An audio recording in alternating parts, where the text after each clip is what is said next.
How did I get started making knives? Well, as a kid, everything I picked up was a knife or a sword, something. I mean, it was just every stick, everything I played with was a knife or a sword. And then when I was about 14 or 15, my uncle left a forge at my dad's barn and an anvil. No coal, one hammer, one set of tongs, and I found some boiler coal, which is about as big as my head at that time, and I had this genius idea that I was going to teach myself to blacksmith.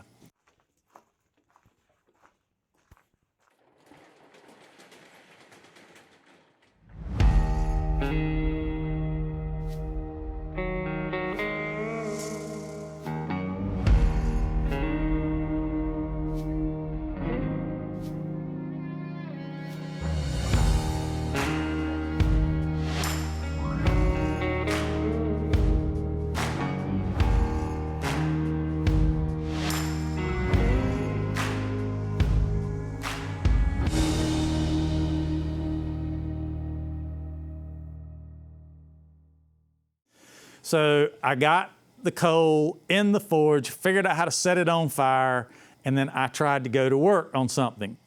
Well, it was about 95 degrees that day, and if you know anything about green coal, you know that it smokes profusely. And I wasn't smart enough to take the forge out of the barn, so I was still in the barn, so I was sort of asphyxiating myself.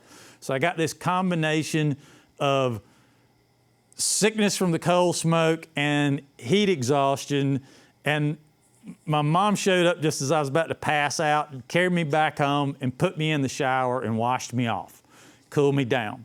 Well, you would have thought that had been enough to stop me, but it didn't. I kept going, kept trying, kept learning, sucking the entire way. But I had made my mom, at some point in this god-awful key fob thing. And because she's my mother, she carried it with her. And one day she went to this art studio near where we live called Cedar Creek Pottery. And at that time, the original owner was still running it. And my mom bought something there, and in trying to find her wallet, she dumped her pocketbook out on the counter, and this hideous key fob rolls out.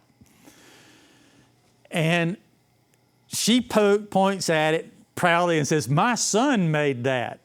And he looks at it and he goes, "Well, he may have some potential, but he really needs a lot of guidance." And I teach at Penland School of Arts and Crafts, and I think I can get him in the new blacksmithing program. And he was good to his word, and he got me in the second blacksmithing class at the School of Penland.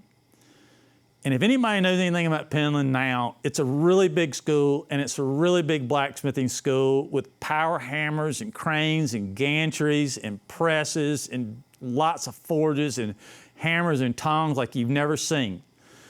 But when I got there were 6 forges, 6 anvils, 6 sets of tongs, 6 hammers, electrical outlets, lights overhead, 1 acetylene torch, and that's all there was. And the instructor walked in. His name was Philip Baldwin. He runs Shining Wave Metal now. He comes in, little short fella, smoking a Camel filter cigarette, but he'd torn the filter off. He's smoking this cigarette, and he goes, "I don't know what they told you this class was about, but look around you. There's nothing here. This is a tool making class, so you will be making tools. You will make 2 sets of tongs, 1 set of anvil tools, top and bottom, 1 hammer. When you get that completed, then you can make anything you want to make to take home." That was a steep challenge for somebody that had never really made anything, but he taught us. And on the 3rd day, as a kid does, I'm following him around like a puppy dog, and the pox comes in, and he reaches on his belt and he pulls a knife out. And this is like 1977. He pulls this knife out and he cuts this box open, and immediately, even though I had never seen it in my life, I knew that I was looking at a pattern welded knife. And my eyes got big as dinner plates. And I was like, oh my God, is that a Damascus knife? He says, no, it's pattern welded. And I was like, could we make one of those? And he looks at me knowing sure as the world that nobody would complete their work. He says, I'll tell you what, if everybody completes all their projects, we'll make a knife.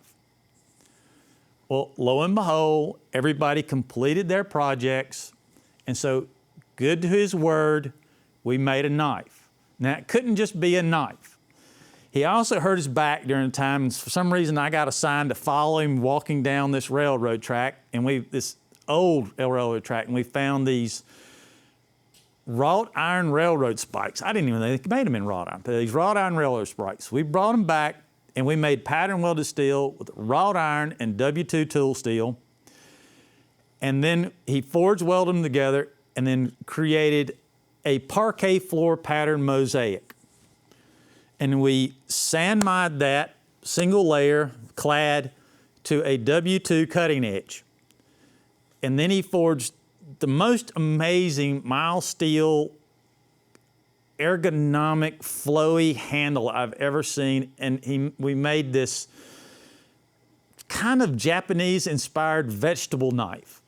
Now, it was amazing, and I thought it was great. And when you finish school at Penland, they auction off everything that instructors make. And we got there, and that knife made it to $250. And when we hit $250, my hand shot up. I don't know if I had $250, but whatever. My hand shot up. $250, I'm gonna buy this knife. And he reaches over, grabs my hand, and says, what are you doing? I said, I'm gonna buy that knife. He says, no, you're not. I said, why? He says, you'll make a better one someday. Well, it took me over 30 years because I quit doing it for years and years, but he's right. I make a much better knife now because as I look back on it and the knowledge that we had and the knowledge he imparted in knife making, it's a miracle that any part of that knife survived any part of what we did. There were so many things that should have made that knife break, fall apart, crumble. Our total knowledge of grain refinement then was if we forged the knife 30% of its volume at every heat, then we didn't have to worry about grain growth. The idea of normalization, grain refinement, thermal cycles, that wasn't even discussed.